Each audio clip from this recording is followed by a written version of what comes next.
Here we go. Welcome back, everyone, to another episode of the Two Tongues Podcast. Only one tongue coming at you today, as per usual on a Wednesday. Wait a minute. Well, it's actually Friday. This will be released on Wednesday, so happy hump day, everybody. All right. What are we doing? Oh, that's right. Alfred North Whitehead. We're going to continue on Alfred North Whitehead. I want to tell you, I have an episode ready to go. So I'll probably break up Whitehead next time with a little bit of a sojourn. Had an interaction with a fellow on Twitter who goes by the handle Fido.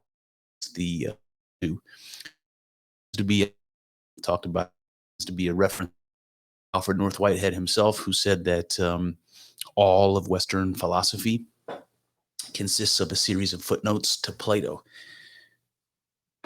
So it was a little bit random, the connection, because I've been talking a lot about Whitehead and including some stuff online, and he picked up on one of them. And it turns out he's a college professor out in California, and he focuses on Whitehead and process philosophy. So it's kind of an interesting connection. And I went onto his website and watched a video that he told me to watch, really about a different person, but one that we've talked about on the podcast before, Rudolf Steiner.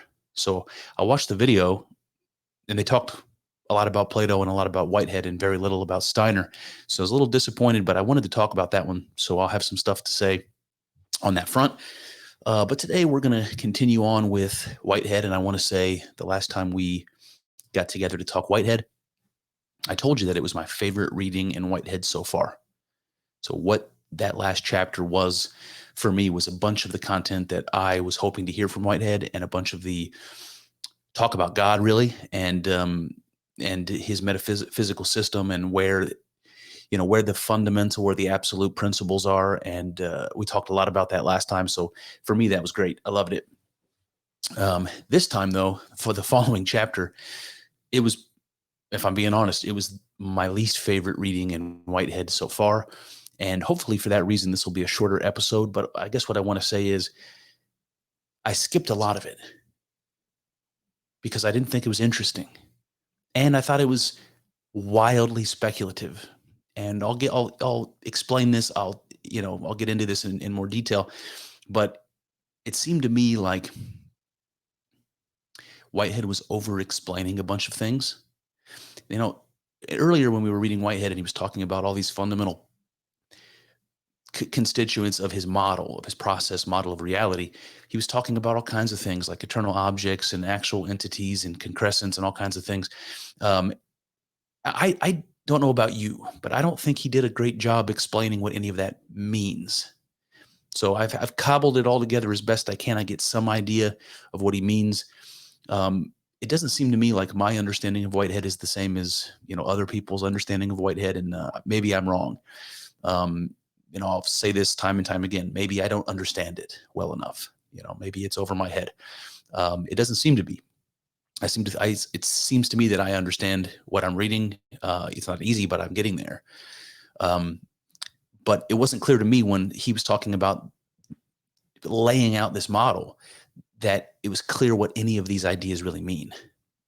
And the question of origins was also there. It's like, okay, well, where do eternal objects come from? Okay, well, where do actual entities come from? They don't just exist, do they? And it just wasn't clear. And then as the reading goes on, he talks more and more about mind in a way that many idealists will talk about mind. And I'm sympathetic to that. But then he will, and he's done it before and he's going to do it today, he tries to discredit idealism. It doesn't seem like there's any context to it either. He's like, we'll get into it. You'll see where to me, it seems like Whitehead is a closet idealist, and I really just can't see it any other way. It's harder for me to see it any other way. And this idea of the creative advance that we've talked about, which is really what Whitehead means when he says God, although he uses the word God to mean something entirely different. When he says creative advance, he seems to mean God. By that, he means something like that which makes experience possible, really, in a nutshell. It's whatever is fundamental, whatever is absolute, whatever is behind all of this. That's what he calls the creative advance. But Whitehead tries to make it out like creativity is somehow a emergent. It's somehow a side effect of experience, and yet it's not. Experience isn't possible without it. So this is the confusing thing for me. Whitehead's very wishy-washy when it comes to origins. So again, all this stuff really not clear to me, not as clear as I hope it would be. And then this chapter comes along, and it goes into extraordinary detail, talking about all of the nuts and bolts of the mechanics of experience and how they interact and how they ingress and how concrescence is achieved and all this stuff. And it's like, okay, well, if you didn't define for me the fundamental ideas well enough for me to kind of get fully on board, and now you're jumping into this super detailed explanation about the mechanics and how it all works. Yeah, I think you're putting the cart before the horse. And this is how I feel. It almost seems to me like Whitehead is in this chapter. He's trying to create a bunch of perceived evidence by explaining all of the nitty gritty details. And that's supposed to give support for the arguments he made earlier in the work about his model and all the components of experience that we just talked about. That's how it seems to me. So you let me know what you think. But he basically goes into all these arbitrary categories that exist. And we'll see some of it today, but not a lot of it, because like I said, I just cut that shit out. It was to me, it seemed unjustified, very little evidence, and way too explicitly detailed. And if we go back to the beginning of Whitehead, when he said, look, we're going to get speculative here. We're going to talk about metaphysics, and there's going to be a lot of guesswork and a lot of suggestions and a lot of imagination going on. But he says, rest assured, where I have to speculate, I am going to make sure that it's logically consistent. I'm going to make sure that things flow from one another, so that even though I'm speculating, I'm going to keep it controlled. I'm going to keep it logical. I'm going to keep it coherent. And that's going to allow me to speculate with some more certainty than if I was just purely, using my imagination and making up this, as I go along. And in this chapter, it seemed to me like he was doing a lot of that. It seemed like he was doing a lot of that. So without further ado, let's jump in. I call this episode Existing Within: Time and Whitehead's Environment. All right, we're going to talk a little bit about chaos and order today, and we did last time we got together. So we're just going to kind of recap a little bit and add to what we started talking about with chaos and order last week. The first bit I'm going to call Environment of Chaos and Order. And Whitehead says, an actual entity is governed by its datum. There can be no transgression of the limitations inherent in the datum. The character of an organism depends on its environment. The environment is various societies of actual entities. All right, so let's start with this little bit here. So an actual entity, we know that by that he means something that exists in reality, but it's something like an experience. An actual entity is governed by its datum. Now, we have to ask, if you don't remember, what does he mean by that? What's the data that creates this actual entity, this thing that actually exists? Apparently, it's created by data. He explains, and has explained previously, that an actual entity is composed of other actual entities. So organisms exist within organisms, and you get this fractal picture that Whitehead seems to kind of put in front of us. And so every actual entity, every experience is composed of other experiences that came before it in combination with each other in various patterns, and all of those patterns and connections between experiences create new experiences. And they sort of supersede the old experiences and become the new world to replace the old one. And so there's that data, the data of kind of your own composition of where you came from. We can see some of that if we make biological parallels, like, the information in my parents' DNA, for instance. You can use that information to create a model of me, let's say. So something like that. But then he also says that the objectified world is also the data. And that's what it seems like to us. It's like we look out at the world, and all of that includes or consists of data, things we can learn, things we can use to modify our behavior, to make new inventions, to control and understand ourselves and the world better. That's what's out there, ripe for the picking. But remember, to Whitehead, the world, the objectified world, the world of objects out there that it seems to us exists externally. It's actually not external at all. There's only experience.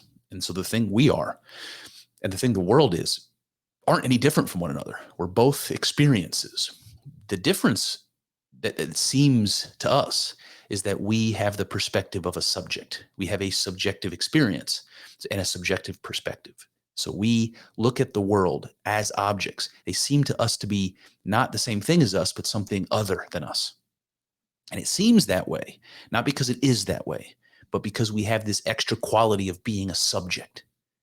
So the fact that we have consciousness, the fact that we look out at the world, that's basically like looking out at ourself, at the experience that we are, or that we are a part of, or both. And because we have this subjective perspective, the world then seems to us to be objects in space and time. So it's ourselves and the composition of ourselves, where we came from, but also the world around us that's really just a part of ourselves anyway. So all of that is the data that govern the actual entity. So you can see, and he goes on, he says, there can be no transgression of the limitations inherent in the data. And I don't know that I entirely agree with that. I mean, my thought is, it seems to me that process, I use that in the Whiteheadian sense of the experience, the experience that is reality. Process makes available all data, potentials. Those are the eternal objects, and the actual things that exist. It makes all of that available because it's all available within itself, within this experience that we are, that reality is. How is it not accessible to me? It's all accessible, and novelty emerges, and transformation is caused by introduction of new information or creation of new things and new possibilities, and that's happening all the time. It seems to me like that is transgressing limitations. I mean, for Christ's sake, when we went to the moon in 1969, that was never possible before. Not even thinkable before, but we did it. Isn't that transgressing of limitations? Doesn't it seem like that to you? It seems like that's possible. So I'll take some, conflict with Whitehead there, but I get the point he's making. If we go back to the example of actual entities being made of other actual entities, and we use this biological analogy of my parents' DNA, you can see if you take my parents' DNA and you lay it out there, there's only so many possible combinations of things that could result in me, right? So there's limitations in that, if we don't talk about mutations and things like that, you can say that there's a limited possibility for the types of children that my parents might have been able to produce based upon that DNA, You can also say that the limitations of the world are like that. It's like, if we go back to the moon example, the way that gravity is, the force of gravity, that was a limitation, It allowed us to jump pretty high, but it wouldn't allow us to escape the pull of gravity of the earth and go out into space. And we found a way around that, but you can see how even something like gravity is a limitation of what's possible. If you consider like a world that has different gravity than Earth, it might be possible for organisms to grow incredibly large, or maybe impossible for them to grow incredibly large. Maybe they're only very small because the gravity is so strong. It's pushing down so hard. It's keeping things from being able to, exist in a sufficient size or comparable size even. So you can see how certainly, if we're thinking about our bodies and the world that we exist in, there are limitations built into that. So I think that's the point he's making. And okay, fair enough. And then he says the character of an organism depends on its environment, like we just said, and the environment is a society or various societies of other actual entities. That's sort of what we've already said. But if we consider the objectified world, the world that seems like objects to us out there, that those things are all other actual entities like us. They're other experiences that we're a part of in this unity of experience that we call process or reality, according to Whitehead. That objects, sophisticated, complex experiences, they're not just one simple thing. They're made up of all kinds of other experiences. That's why they're complex and that's why they're dynamic. There's all kinds of things going on that constitute that experience. And that's what he calls societies, groups of actual entities. And there's a biological parallel there as well, because when you consider experiences kind of coming together, joining together to create some more complex experience, we can look at, even just the word society brings it to mind. You can look at human societies, compare one human being to a society of human beings. And from what, and from us beings, what can we do together? What are we when we exist collectively like that? There's all kinds of interesting psychological things about that, like groupthink and diffusion of responsibility and things like that. It's like if I saw a innocent child drowning in a pond, and I walk by and see it, I'm going to be compelled to jump in and save that child. But if I'm standing around with 1,000 other people and we're all watching the child drown, nobody knows what to do. And oftentimes, nobody will help because we all think somebody else is going to help. So you can see how we behave as an individual versus how we behave collectively can be very different. And, I might think to myself, there's all these problems, that we as a society or as human beings that we could solve, like cancer or something. As a one human being, I throw my hands up, in the air. I have no way I don't know what the first thing about how to begin solving that problem. But as a society, we put our heads together and we organize and we can figure out ways to do miraculous things like curing cancer or going to the moon. So I think it's important to understand that this is the way that Whitehead envisions the world. The world is made up of societies of actual entities. And all of that is organized. Societies are organized, and that's why they work. And that's why there's something specific. They're identifiable. This is the element of order that Whitehead is talking about. Then he says, spread through the environment, there may be entities which cannot be assigned to any society of entities. The societies in an environment will constitute its orderly element. And the non-social actual entities will constitute its element of chaos. Isn't that interesting? So you may have other experiences floating around that for one reason or another are not able to be social. They're not able to join in, a unity with other experiences.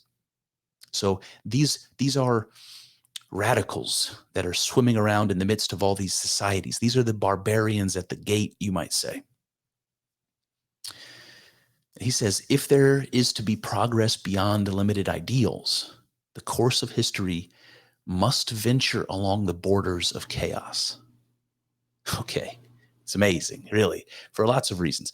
I want to say that there's the picture I get is kind of like a medieval map, or if you guys have ever played like Civilization for PC or something where you're building a civilization. It starts in the early days of the prehistory, like Stone Age, and you work your way up through the modern world, and you're exploring the world, and you're building your societies, and you're building your armies, and you're going out and marching against others. So that kind of thing comes to mind, or maybe even like the height of the Roman Empire, when the Roman Empire had settled most of Europe and big chunks of the Middle East and North Africa, and created, aquifers and aqueducts and roads and all kinds of things to connect them together.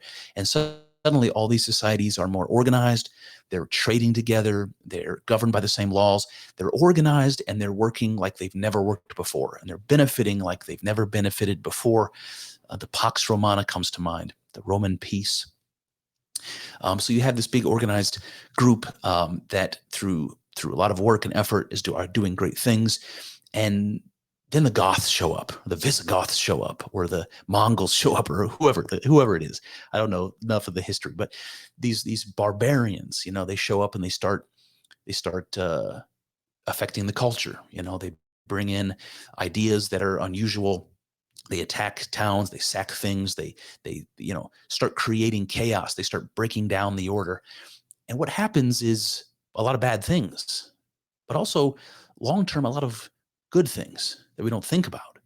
We have eventually we have a greater unity that comes out of that. The Roman Empire falls, and other nations rise, and we find new ways of living together and trading and so forth. And now we're including ideas and thoughts and cultural components from these barbarian groups that were the biggest part of the fall, or maybe not the biggest part, but a big chunk of the fall of the order that existed before it.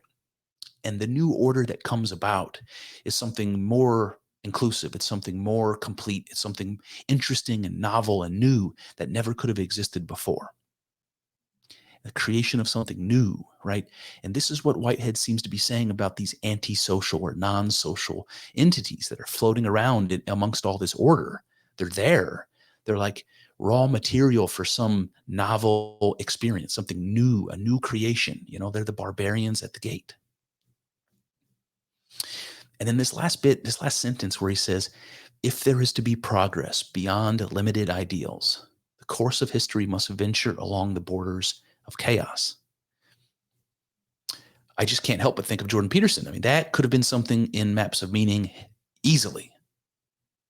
And Jordan Peterson says very, very similar things about the world being composed of chaos and order, and that there's something that mediates between the two. And to Jordan, that's something like consciousness, or the divine hero from our myths, somebody that can go into the chaos and bring from that some treasure, something new, some new and novel thing that can be used to make progress. So it's often in myths, it's the treasure, it's the virgin, it's something like that. You go into the chaos, which is the dragon, or going into the underworld. And from there, from the barbarians at the gate, from these antisocial components, you get something new in the mix that gives you new possibilities. And according to Whitehead, that's what process really is. It's the constant generation of novelty, of new experience from potential. All right, that brings me to the next bit. He says, ordered experience is the result of schematization of thought. The process by which experiential unity is attained is modes of thought. Okay, so there's more here, but this, I think, is what starts to give Whitehead away more as a closet idealist. Because what he says here is ordered experience. And by that, what he means, remember, actual entities are experience. The world around us is experience. So when he says ordered experience, he means an ordered world. The one that we exist in, that has rules, and space and time dimensions, and all the structure that we see. That's an ordered world. He says that is the result of schematization of thought. What does that mean? Categories of thought, the way we understand things. We have categories that are basic and fundamental, like causation, how we think things work, substance, what we think things are made of, and the quality and quantity of things. These are basic categories that we use to understand what we see when we look out at the world. And then he says the process by which experiential unity is attained, right? Unity of experience, that's the world and ourselves included. It is attained through modes of thought. So here we see thought twice. The ordered experience of the world and the unity of everything is achieved by ordering and unity of thought. So an ordered world comes from ordered thought. So it seems like mind is coming in the picture, right? Thought, that's something that comes only from mind as far as we know. So there's some sort of mind component here that's fundamental. It's where the world comes from. It's where experience comes from. It's what ties everything together. And order is the givenness of the world. And according to Whitehead, this results from organization of thought. And so it seems to me like what he's saying when he says organization of thought equals an organized world, he's saying that action in mind is action in the world. There is no distinction between mind and world. And we can understand that if we understand the world as something that's exists, or at least is knowable to us, or experienceable to us, only as an experience. We don't, I've said this many times, but we don't really know what the world is. We might even say we don't really know that if the world even exists, because all we have access to is our experience of it. And that might seem to be the same thing to you, but we're going to see in a bit how it's not. I can have an experience. Well, let me save it. Let's move on to the next section, which is called perception versus reception. Whitehead says, the process of feeling is the reception of the datum, which is potentiality becoming a unity of realization. Okay, so we know we have this data out there in the world that includes ourselves and the components of ourselves, and also the objectified world for us. All of that's the data.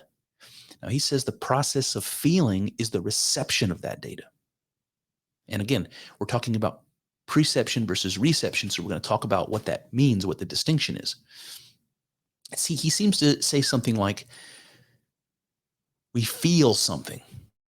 And there's not a big difference between saying feel and experience, by the way. I mean, you might think there are other ways of experiencing than feeling, but I don't exactly mean like feeling in terms of a sense of touch. I mean feeling in terms of internal sensations. And everything is like that. So we feel the potentiality into reality, right? It's the feeling that makes it real. And we've talked about this many times. To Whitehead, it's the experience of something that makes it real. And that's why I call this episode Existing Within, because that's what Whitehead's model is, right? An experience within an experience within an experience. So we exist within ourself, an experience in an experience. And he uses the word ingress to mean that, to mean bringing something within yourself, incorporating it into yourself so that it now exists, right? Because you exist and it's now a part of you. And that's how you've made this new thing exist. That's how you've made it real. It started out as something potential, whatever that means. That's not something that Whitehead has explained satisfactorily as far as I'm concerned. But I do agree that there's such a thing. So I'll go along with it. You feel potentiality into actuality. Also, feeling is a quality of mind. I want to reinforce that. Feeling is something that exists in mind. So here we have another piece of evidence that to Whitehead, mind is something fundamental. All right. Now he says the philosophy of organism is practically identical with Locke. So I was talking about John Locke again. He says he speaks of the ideas in the perceived objects and identifies them with ideas in the perceiving mind. The ideas in the objects have been appropriated by the perceiving mind. So there's a couple things in here that are interesting. Now, Whitehead is saying he agrees with Locke about this. And let me just read this line for you again. He says, when he speaks of the ideas in the perceived objects. So I'll stop right there. Ideas in the perceived objects. What does that mean? It seems to mean something like when we perceive an object in the world, that object either contains ideas or is made up of ideas. So Locke speaks of the ideas in the perceived objects. There must be then ideas in objects. Now you can understand that when you say, I look at a rock or I look at the sun and I have an idea. I have a mental representation of what that is.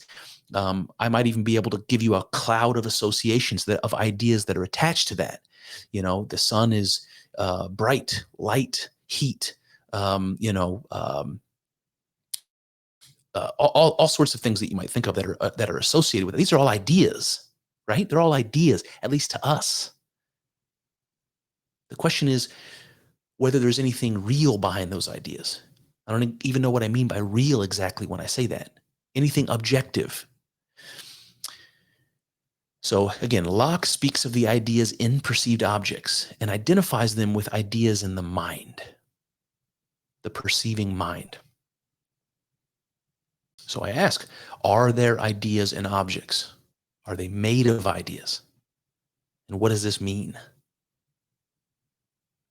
It seems to mean something like objects flow from the mind like ideas do. Something like that. Again, mind somehow being fundamental to this whole thing. Now, he does want to provide some contrast with Locke because he doesn't agree with him all the way. He says there is a fundamental misconception in Locke. He assumes that the utmost primitiveness is to be found in sense perception. So, at the most basic forms of experience to Locke are the things that we sense, right? When we look out, we have things that information coming into our eyes, sense of sight, smell, and taste. Source of experience. Says the more primitive types of experience are concerned with sense reception, not sense perception. He says sense reception is unspatialized. Sense perception is spatialized. So there's more to this, but let's talk about the spatialized bit first. So sense reception has nothing to do and matters not whether there's relationships among objects, whether there's the perception of extension. So space and time doesn't matter to reception, but it does matter to sense perception, right? That's how all that seems to us. Everything we perceive is already in a temporal and a spatial context, right? I see something, but it's not just information. It's something over there. It's something, but then there's space and distance and relationships that come along with that. So sense perception has this added component of being spatialized. And he's saying reception is actually simpler than that. And it has nothing to do with space or time. He says in sense reception, the sensa, and by that he just means sense data. The sensa are emotional forms. Okay, so what do you think of that? Some sort of emotional feeling? It doesn't require any space or time dynamics at all, does it? It's just something that you feel. It's just something that is for a moment, Now, the question is something like that more fundamental than what we see with our senses, or experience with our senses? And to explain this, I'm going to use an example from Jordan Peterson again. He says something like this. Well, he talks about this in a different way, but he says that, let's say we stumble on a snake. We're walking down a path at a park, and we're just having a nice stroll. We're enjoying the nature. We don't expect to come across a snake, and maybe it's poisonous. And before we even have a chance to think, right, we just notice it. We see it out of the corner of our eye on the path right in front of us. Before we even quite recognize that it is a snake, we react. It's an instinctive thing. And the reaction comes with feeling and behavior all at once, right? Fear and flight. I'm going to jump back. I'm going to move out of the way. And Jordan makes this really clear when he says, look, if that wasn't the case, if you didn't have this emotional reaction quickly, you're going to get potentially bit and you're going to die. So evolutionarily, you have an experience of the snake before your senses have even had a chance to become ideas, to be conceptualized, before you know what you've seen is a snake, let alone what type of snake, if it's poisonous or not. Before you have any time to think about any of that, you have the emotional reaction, which causes you to jump out of the way. And if that wasn't the case, human beings wouldn't be around. We would all have been bitten by snakes and run over by wildebeests and fallen off cliffs. So this emotional feeling and these emotional forms to Whitehead are simpler even than sense perception. He says sensa, again, we're talking about sense data or these emotional forms. Sensa constitute the lowest category of eternal objects. They do not express a manner of relatedness between other eternal objects. They are not contrasts or patterns. They are relevant in the realization of the higher grades of experience. So again, by that he means we're talking about the simplest form of experience.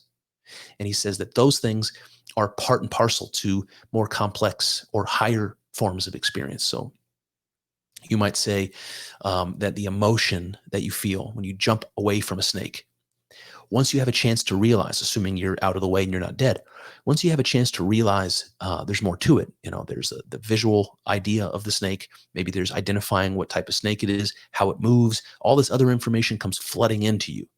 And flooding into you is a good way of putting it, because this is what I mean by ingression and existing within. That information floods into you and it becomes attached to the emotion that you've already felt. And that becomes a greater experience. It's not just this emotional feeling and reaction, this instinctual, automatic sort of a thing. It is much more complex. Now it has knowledge associated with it. That might be a good way of putting it.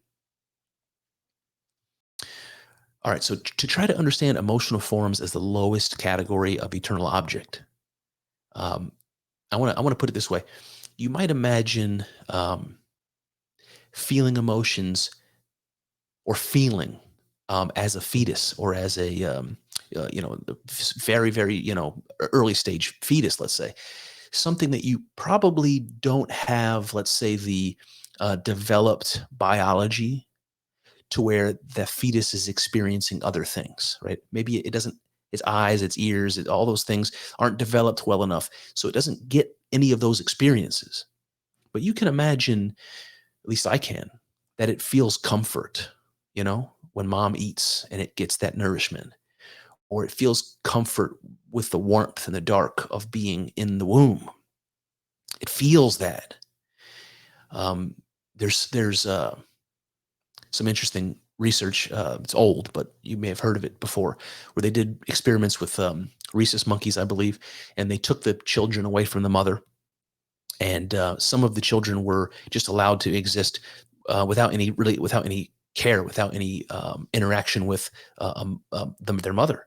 And then the others were given like a wire. It was like a wire form that they covered with fur, and they put the babies on it, so it almost felt like they were holding on to their mother.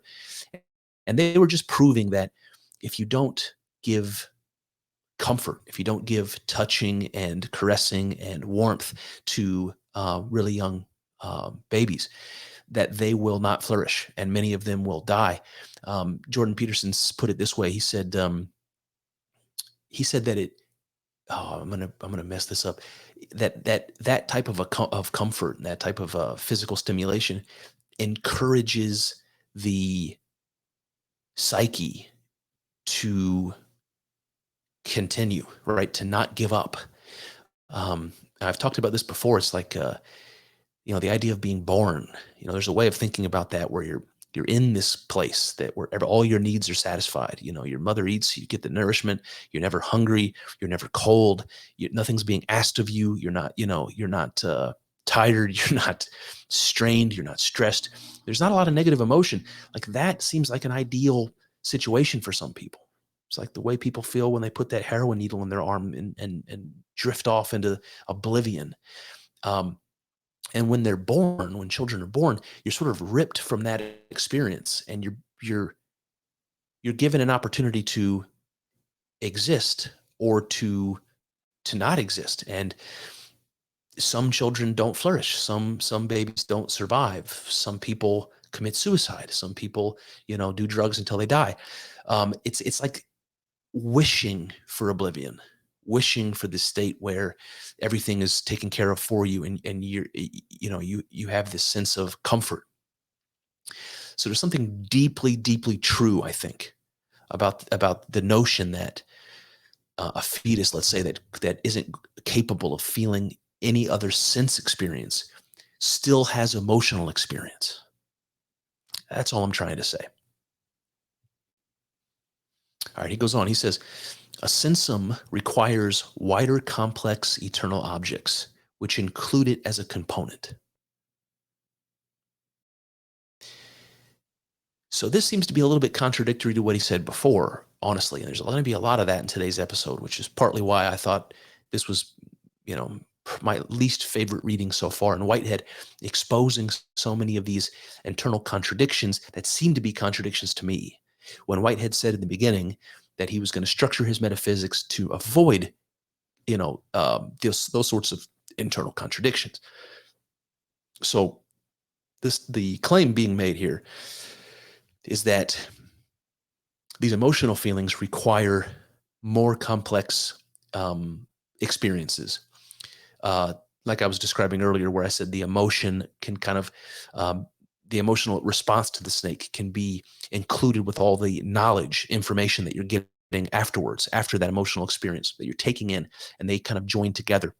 He's saying that the emotion requires those other things. Previously, he said that no, that the emotions were the most simple form of experience. Now he seems to be saying that they can't exist without attaching themselves to a wider complex of experience, all that knowledge stuff we were talking about. So emotion requires accompanying sense data. Really? Why? Is emotion only elicited by objects of experience? That might be a good question. Do you only feel emotion attached to a person or a thing? Can you feel it just on your own without any stimulation? I mean, I want to say yes. So I don't know. I don't know what you might think, but I think Whitehead is starting to be a little wishy-washy on the front. And you can also see how breaking down experience into these simpler forms of experience and more complex forms of experience, it seems to be like a lot of speculation. Like, how can you say that one type of experience is any simpler than another? And how do you measure that exactly? How are you comparing them? And what do you suppose that one experience that's simple has to attach itself to other experiences in order to, what kind of shit is this? It seems like a lot of speculation to me. All right, moving on. He says, it cannot be dissociated from its potentiality for ingression into any actual entity and from its patterned relationship with other eternal objects.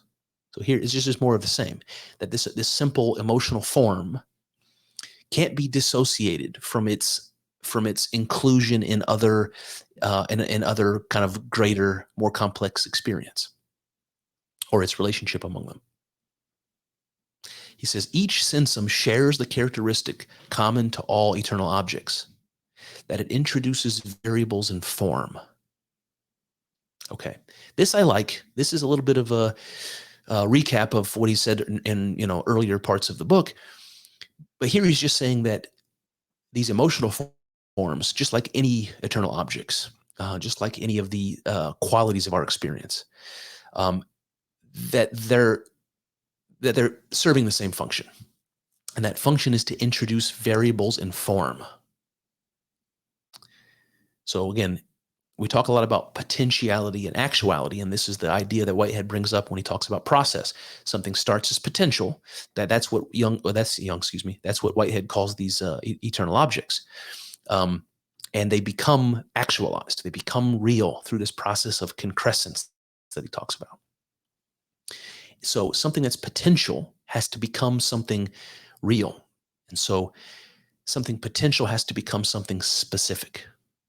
And so I like to think about potentiality as infinite. I don't know how else you could characterize it. So something infinite has to become finite. It has to become a specific thing. And so that's the form, right? The form that is given to potential to make it something specific. So he talks about eternal objects being the thing that takes something infinite and makes it something finite and specific and experienceable. It takes potentiality and turns it into an experienceable world. So these eternal objects color experience by giving it form, by making it a certain type of experience. And I think what's interesting to me here is that Carl Jung said the same thing about archetypes. So we think about our psychology. These are the forms that we assume. We have these archetypal forms that exist in the collective unconscious, this potential realm, whatever that is, what Plato called nous. And through its expression in us, these archetypes become real. They're actualized in us, in our behavior. All right, then he says, contrast elicits depth, and only shallow experience is possible when there is a lack of patterned contrast. So remember last week he was talking about intensities and feeling and how that's what reality is all about. So whatever it is that reality is something that can experience and wants to experience. That's sort of this idea of God or the will of God or what have you, that God wants to experience. So God is the thing capable of experience, and the world is created as a means of creating that experience, something like that. And when he's talking about intensities of feeling, that's like the more intense it is, the better it is. And again, that seems to be more speculation as far as I'm concerned. Do you think God has a scale of experience? Do you think God, if God wants experience, that a less intense experience, whatever that means, is any valuable, deep experience? And that depth of experience is better. And that contrast is what makes that possible. And only shallow experiences are possible when there's a lack of contrast. And I can't help but talking about the Ouroboros again. Before I do, Plato said something that's fitting along these lines. Plato said, thinking begins when conflicting perceptions arise. Right? So we have something to think about when something happens that's unexpected, or when there's cognitive dissonance, right? Then we start really pondering, and we start really thinking and trying to make sense of things. So we have this connection where Whitehead's talking about contrasts and contrast being necessary for experience. And Plato's saying that when those contrasts occur, that's when thinking begins. And so we have this connection again to mind and this idea of contrast. And when Jordan Peterson talks about the Ouroboros, which is this symbol that we see in our earliest myths about the creation of the universe and so forth, that it begins as a union of opposites, as a contrast. And I think that's really interesting for a lot of reasons. A contrast is something that it brings this picture of my mind. I don't know if you guys have seen this symbol for a god, I think a Roman god, Janus. Janus is like this two-faced figure. And it's something like you need this contrast. You need this division for the one face to see the other, for it to see what it itself is. It needs to be split into two and facing each other, something like that. It's like, that's what I am. So that's what I think the world is, It's ourself looking back at us.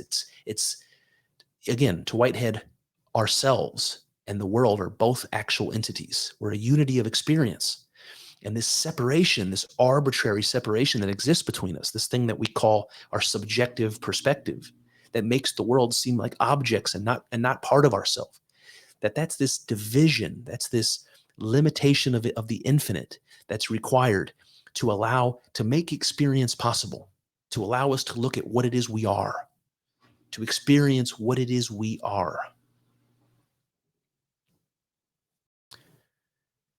All right, he says experience is the simplest grade. Experience of the simplest grade, which again is emotion, is a response to the datum with its simple content of sensa. We've already said that. Motion being the simplest grade of experience, and that being a response, not a perception, not something that's active or requires thinking, something that's innate, something that's immediate, something that is instinctual. That brings me to the next section, which I'm going to call physics and metaphysics. He says, if we substitute the term energy for emotion and form of energy for form of feeling, we see that this metaphysical description of the simplest elements of actual entities agrees absolutely with the principles of physics. The datum in metaphysics is the vector theory in physics. Satisfaction in metaphysics is the scalar localization of energy in physics. The sensa in metaphysics are the diversities of specific forms under which energy clothes itself. Okay, so I think this is really interesting. I mean, truth be told, I don't understand this deeply enough. I don't know what vector theory is. I don't know what scalar localization of energy is. But what he's doing is making these direct comparisons between the components of his metaphysics and the components of actual physics, and saying, look, if you change the language here, there's parallels, and the way that science has described the way the world works is identical to Whitehead, to what he's describing about experience. The last bit I think is interesting, where he talks about sensa and metaphysics being the diversity of specific forms of energy. The reason is because just as changes, as well as energy changes its expression by changing its vibratory pattern. You know, energy is all different forms of energy are different patterns. According to quantum physics, the pattern of vibration creates a different atom, let's say. So that the pattern, the vibratory pattern, creates different forms of energy or matter. And I think there's a parallel with these emotional changes as well. Like emotion has different forms as well, different patterns that type of a feeling assumes. And that seems to come from the contrast that we was talking about earlier. You know, there's different forms of emotion. There's positive emotion, there's negative emotion, regret and pain and, joy and all kinds of other types of emotion. And so they take this form. And so there's this talk about contrast and this talk about patterns. And I have a really difficult time not making the analogy between this vibratory explanation of energy and this changing pattern of emotion. All right, so here's where I'm going to get to something interesting. It doesn't really fit, but I have to tell you this because I just can't help but notice it. In the midst of all of this talk, Whitehead says this: modern idealism merely contributed the unhelpful suggestion that the phenomenal world is one of the inferior avocations of the absolute. All right, avocations is like a minor occupation. It's like, something that the absolute does, but not really an important thing that it does. And so what he's saying here is that modern idealism, which is the school of philosophy that believes what's fundamental is mind and not substance, but mind.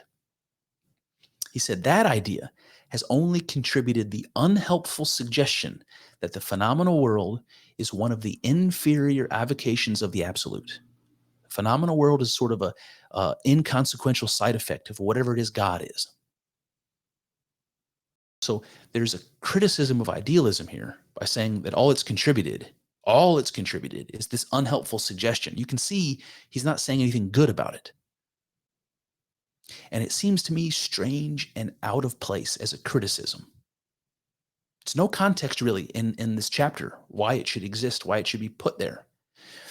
But it seems to me to be some kind of a buttressing against all this talk of mind and thought that he's been saying so far.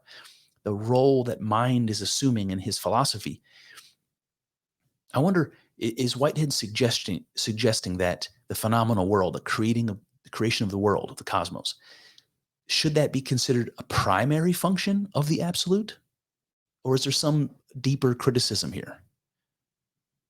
I don't know. It's not clear, like a lot of things in Whitehead. But it does seem strange where he's talking a lot about mind and thought and its, causal and fundamental role, and then decides here just to put in this little bit about how idealism is crap. I mean, you're talking along idealistic lines, and then you're saying idealism is crap. And I just don't know what I'm missing here. Maybe it's me, but there it is. Okay, then he says direct perception can be conceived as the transference of throbs of emotional energy, clothed in the specific forms provided by sensa.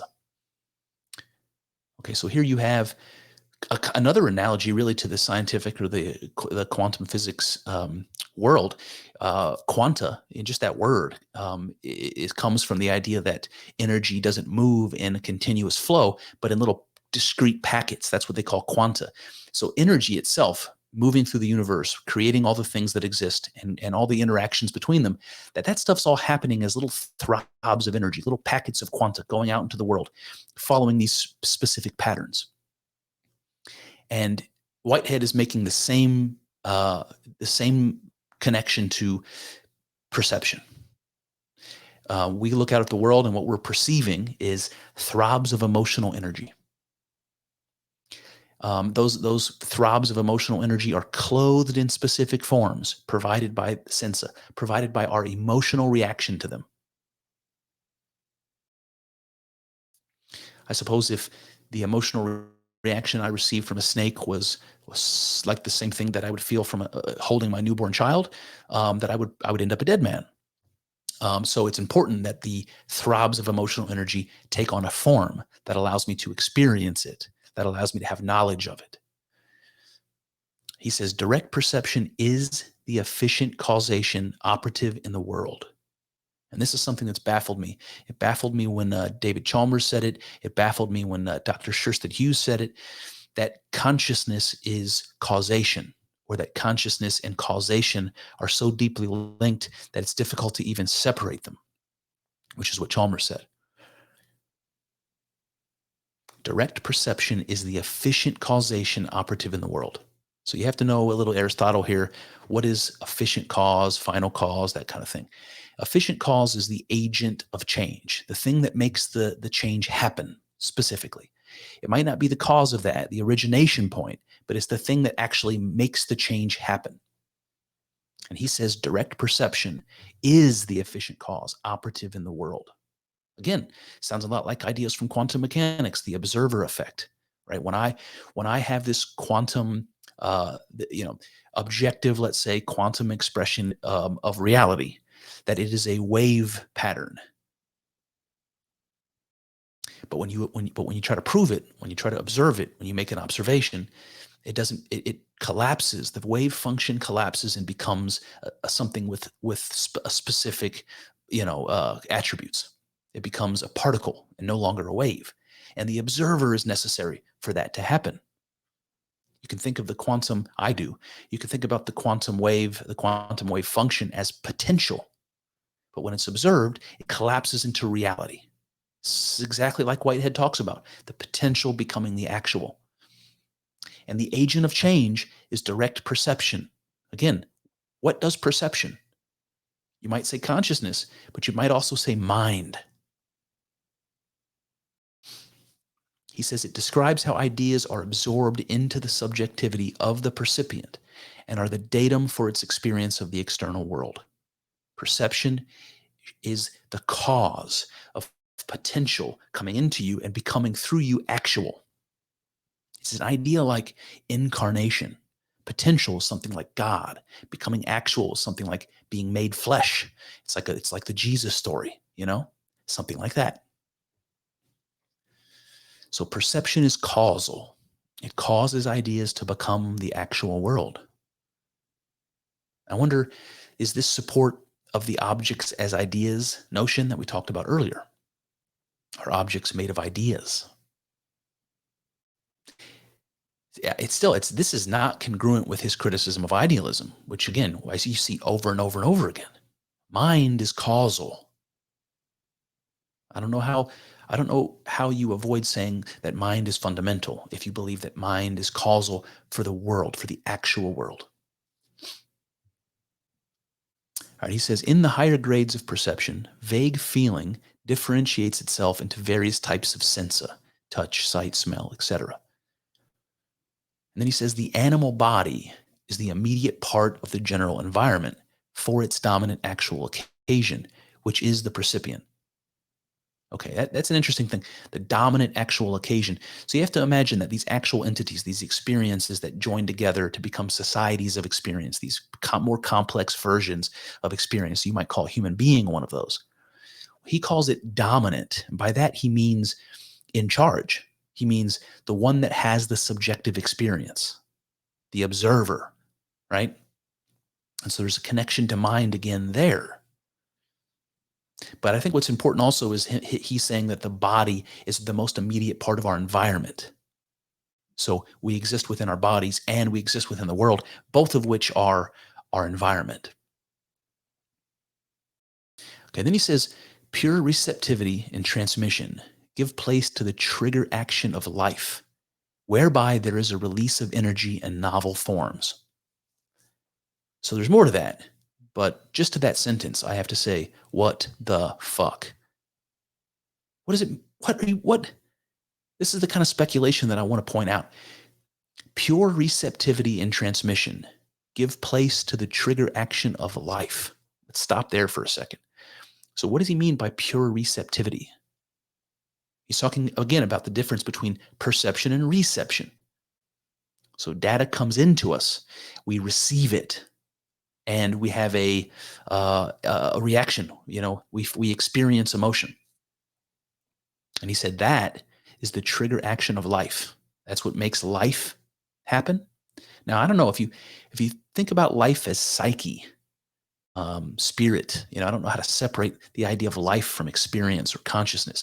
Um, you know, then maybe you have to presuppose an experiencer, and that's something that I would call life. That's fair. Trying to make, but then he said there is a release novel forms. What does he mean by that? Like you receive data from the world or from yourself. You have a feeling, right? And that releases energy in novel forms. What do you mean? Where does this come from? And he says the transmitted datum acquires sensa by the passage from the external world into the intimacy of the body. So the data acquires this emotional component by passing from the external world into the body. Then he gives an example. He says, the datum transmitted from the stone, you imagine a stone, becomes the touch feeling in the hand. So some object that exists outside of me, at least arbitrarily, because remember, outside of me to Whitehead isn't real exactly. But the object outside of me that's been objectified in the world becomes to me the feeling of it in my hand, and maybe the sensation of it that I'm getting from my sight or whatever it is. So if data acquires emotional relevance or feeling by passing into the human body, it seems that eternal objects reside there in the body, not in potentiality. If they are already there, then where are they passing into from the body from, and why? So these are the kinds of things that I want to point out. Like, I have questions as the more he talks, the more inconsistent a lot of this seems. Maybe it's my own lack of understanding. Could very well be. I'll let you be the judge, I guess. Okay, that brings me to the next section, which I'm going to call perception. He says perception is the causal efficacy of the external world. Okay, so we talked about causation already, and I think this is right along those lines. Then he says perception is perception of the settled world in the past.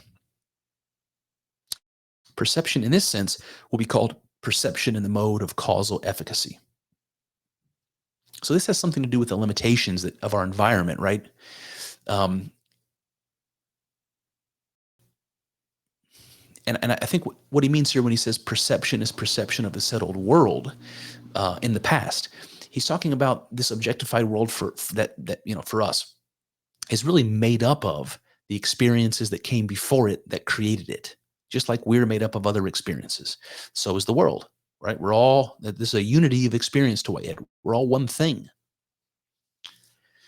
So when we perceive the world, we're kind of perceiving a settled reality that comes from the past.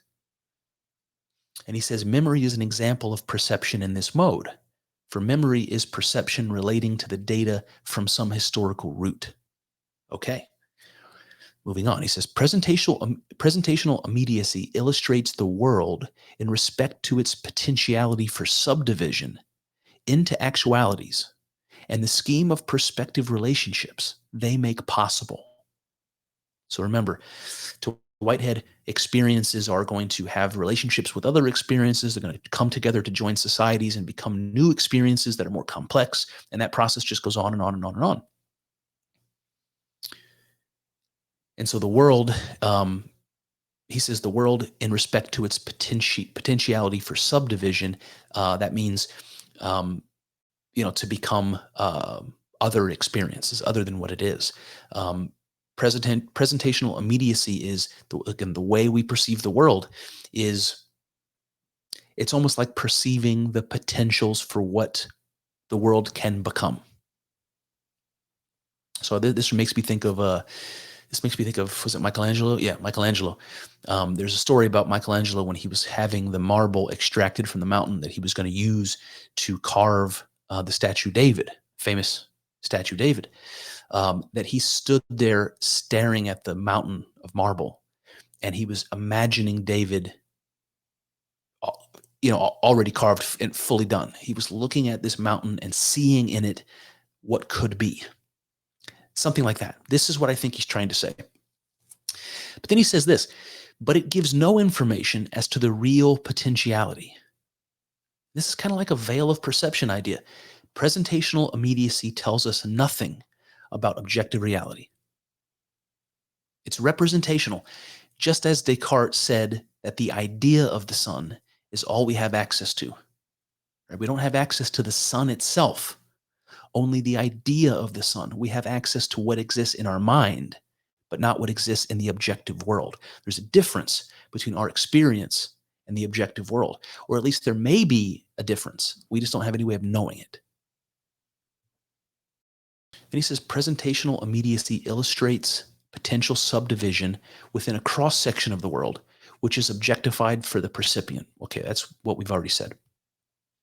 What is illustrated is the potentiality for subdivision into actual occasions. Check. Okay. Here he says, the stone is a group of many actual occasions. So you can imagine the stone that we were just talking about as an example. It's made up of a bunch of atoms, right?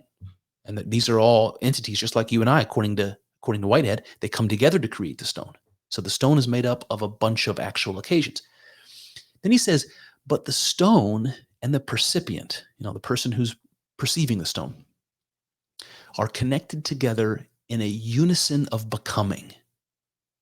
A unison of becoming. It's like I'm a part of the same world that the stone is a part of at this moment.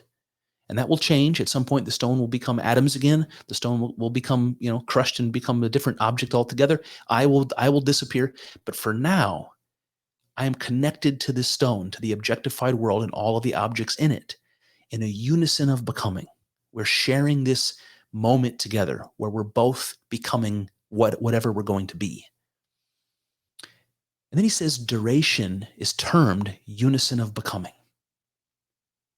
So to Whitehead, time, or the perception of time, is simply our relationship to the objectified world of which we are a part. And when we go, or when those objects go, it'll be a new world. It'll be a new time. And so time is relative according to Whitehead, and also according to relativity, according to Einstein. And it accords with Whitehead's notion of duration as attached to the subjective perspective of each actual entity, which rise and disappear again into creativity or objective immortality, as Whitehead says. And he says, in the philosophy of organism, the notion of organism has two meanings, interconnected but separable, the microscopic and the macroscopic meaning. The microscopic is concerned with the constitution of an actual occasion. The macroscopic is concerned with the givenness of the actual world, considered as the stubborn fact which at once limits and provides opportunity for the actual occasion. In our experience, we essentially arise out of our bodies, which are the stubborn fact of the immediate relevant past. We are governed by stubborn fact. It's interesting. I mean, he's saying that organism to him is the organism that you are. The actual entities that come together to create what you are. That's the microscopic, but also the macroscopic, meaning this objectified world, this greater reality, this greater unity of experience that we are a part of, that we belong to, that we participate in. Both are organism, one thing. And they both constitute limits for us, the limitations of our bodies, of our minds, of the world that we exist in, of the physics that we're existing within and beneath. And those are something like forms that limit the infinity of potentiality and make it something limited, specific, actual, real. And that brings me to my conclusion. Okay, so what have we learned? Well, we've learned that Whitehead doth protest too much when it comes to idealism. He seems to talk out of both sides of his mouth by degrading idealism while simultaneously proclaiming experience, the objectified world, and all the objects and subjects therein as arising from mind, or as being in some fundamental way ideas of the mind. I do like the visual that this generates for me. We are mind existing within mind ab aeterno. There is a certain fractal truth to this. We also learned that the very detailed model of reality and its mechanics that Whitehead proposes seems artificially complex. He seems to over-explain the nuts and bolts of process with a level of certainty that is impossible to verify. All of these merely seem like evidence in support of his ideas. It's like imagining a time machine and discussing in detail how the flux capacitor would work when there is no such thing as a flux capacitor to begin with. A tower built upon sand. Maybe I'm being overly critical. Maybe I just don't understand. I'll let you be the judge. Beyond this, we learned something we all know already, that our environment constitutes a limiting force on our potential. Our bodies and our environment set the upper limits of what is possible for us. Without a complex brain and opposable thumbs, we'd never have made it to the moon. If gravity were 100 times stronger, or 1 billion years of organic decomposition hadn't filled the earth with petroleum for our use, we'd never made it to the moon. You get the idea. But to Whitehead, our bodies and the world are one and the same thing. They are experience. They are actual entities. And as he said, the order imposed upon them, which makes the world, comes from mind. He then goes on to explain how we receive the simplest data for experience in the form of emotional feeling.